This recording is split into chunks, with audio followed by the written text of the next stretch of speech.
আজকের সমাবেশ গুজব অপপ্রচারের বিরুদ্ধে প্রতিরোধ গড়ে তোলার সমাবেশ। প্রিয় বন্ধুরা আমার, বাংলাদেশ জাতীয়তাবাদী দল শুধু একটা নাম নয়, বাংলাদেশ জাতীয়তাবাদী দল শুধু একটা সংগঠন নয়, বাংলাদেশ জাতীয়তাবাদী দল এদেশের স্বাধীনতা, সার্বভৌমত্ব, গণতন্ত্রের প্রতীক।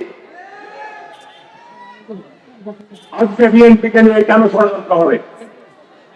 জাতীয়তাবাদী শক্তি যারা ক্ষমতায় আসতে না পারে তার জন্য কেন চক্রান্ত হবে? আমরা 2006 সালের পর থেকে চড়াই উন্নয়ন পেরিয়ে বাংলাদেশে নির্বাচন বর্জন শুধু নয়, বিচারপতি হত্যাকাণ্ড, লক্ষ লক্ষ কর্মীদের নামে মামলা, নির্বাচন বর্জনের মধ্য দিয়ে বাংলাদেশে যে জনমত তৈরি করেছিলাম তারই ফসল হচ্ছে গত 24 জুলাই এবং আগস্ট। অন্তর্বর্তী সরকারের প্রধান প্রফেসর ইউনূস সাহেবের কাছে আমাদের অনুরোধ, ক্ষমতাকে প্রলম্বিত করার জন্য, ক্ষমতাকে দীর্ঘায়িত করার জন্য কোন চর্চা তৈরি করবেন না। আপনি নিজে বলেছেন আগামী ডিসেম্বর অথবা জানুয়ারির আগামী বছরের জুনের মধ্যে নির্বাচন হতে হবে। মুনাফিকদের চরিত্র যেন আপনার চরিত্রের মধ্যে কালমালি কন্যা করে। আপনি আন্তর্জাতিকভাবে একটি খ্যাতি সম্পন্ন ব্যক্তি, আমরা সমর্থন দিয়েছি, আমরা সহযোগিতা দিয়ে যাচ্ছি। ব্রেকফাস্ট, টিফিন কিংবা স্ন্যাক টাইমে মজাদার আয়োজন মানে অল টাইম ব্রেড।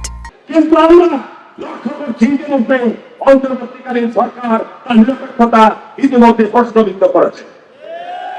এই অন্তর্বর্তীকালীন সরকারের একটি উপদেষ্টা আজকে যে সমস্ত বক্তব্য বলে আসছেন, বিএনপির বিরুদ্ধে কথা বলছেন, এটি মোটেও শুভলক্ষণ নয়।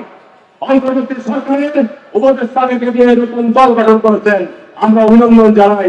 আজকের মাঠে কিন্তু নতুন বন্দোবস্তের কথা বলে অন্তর্বর্তী সরকারের কতিপয় ব্যক্তিরা আজকে বিভিন্ন জায়গায় নদীর স্থাপন করেছেন, এটি আমরা উদ্বিগ্ন, এটি আমরা চিন্তিত। এই ধরনের রাজনীতির জন্য এই ধরনের নতুন রাজনৈতিক দল গঠন করার কোন প্রয়োজন ছিল বলে আমি মনে করি না। আগামী সপ্তাহের মধ্যে যদি হয় অবৈধ মাটিস্খলন বন্ধ হয়, জেলা প্রশাসন, পুলিশ প্রশাসন হবে। আপনি হচ্ছে দেখছেন এর পর এই সরকারের বিষয়ের চক্রবর্তীর মধ্যে হাজার হাজার মানুষ জমায়েত হয়েছে। আর জনস্বাস্থ্যের ডাক দেয়, তাহলে আবার আপনার ওই ঠিক জায়গায় কিন্তু আপনার থাকতে পারবেন না। স্পষ্ট পরিষ্কার যে আপনাদেরকে পদক্ষেপ গ্রহণ করতে হবে। অবৈধভাবে অবৈধভাবে যে সব যন্ত্রপাতি ব্যবহার করছে তাদের বিরুদ্ধে আপনাকে ব্যবস্থা নিতে হবে। কিভাবে নেবেন, কিভাবে নেবেন সেটা তো আমি বলে দেবো না, এটা অমূল্য কাজ। অমূল্য কাজের ব্যবস্থা আপনাকে নিতে হবে। আজকে বিভিন্ন জায়গায় খবর আছে যাকে জামাত ইসলামের ভয়রা বিভিন্ন জায়গায় বিভিন্ন লুটপাটের মধ্যে লিপ্ত হয়ে গেছেন। বালু মহল দখল, পাথর মহল দখল, আর নাম হচ্ছে বিএনপি প্রশাসনের লোকেরা আজকে আপনারা নির্লিপ্ত ভাবে তাকিয়ে আছেন।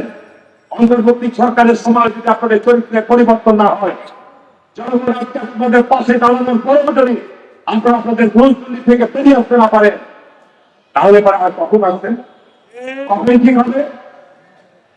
নির্বাচন নিয়ে আজকে কথা বললে আগে আজকে দেখেন শেখ হাসিনার সময় একটা স্লোগান ছিল উন্নয়ন না গণতন্ত্র। 15 বছরে অধুনা ধরিয়ে শেখ হাসিনার সময় বাংলাদেশের মানুষকে গণতন্ত্র থেকে বঞ্চিত করে দিচ্ছিল। আজকে এই উপদেষ্টা মন্ত্রীরা নতুন স্লোগান তুলেছেন, আগে সংস্কার, আগে বিচার, তারপরে নির্বাচন। এই ধরনের স্লোগান দিয়ে নির্বাচনকে প্রলম্বিত করা, বিলম্বিত করার কোন সুযোগ নাই। আমরা এখনো লড়াই আছি, এখনো বেঁচে আছি, আমরা ধৈর্য ধারণ করে আছি, আমরা যে কোন চক্রান্ত এবং ষড়যন্ত্রের ব্যাপারে সজাগ আছি। গণতন্ত্রের কোন বিকল্প নেই, গণতন্ত্রবিহীন দেশ চলতে পারে না, গণতন্ত্রের বাইরে দেশ চলতে পারে না।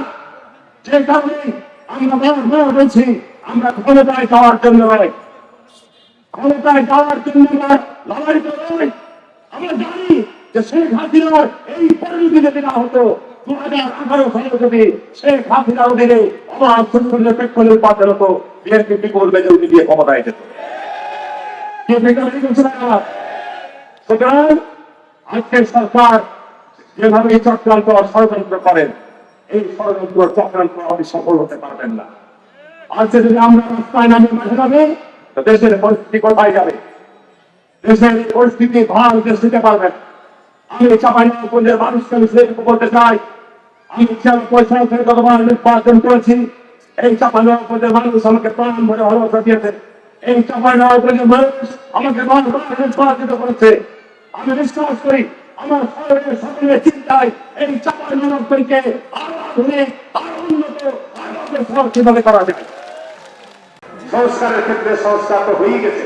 শেখ হাসিনা পালিয়ে যাওয়া মানে 70-80% সংস্কার হয়ে গেছে। আমি বলছি, এদেশের জনগণের দাবি ছিল শেখ হাসিনা ছিল বর্ষর, শেখ হাসিনা ছিল মুনাফেক, শেখ হাসিনা ছিল মানুষের সাথে প্রতারণা করত।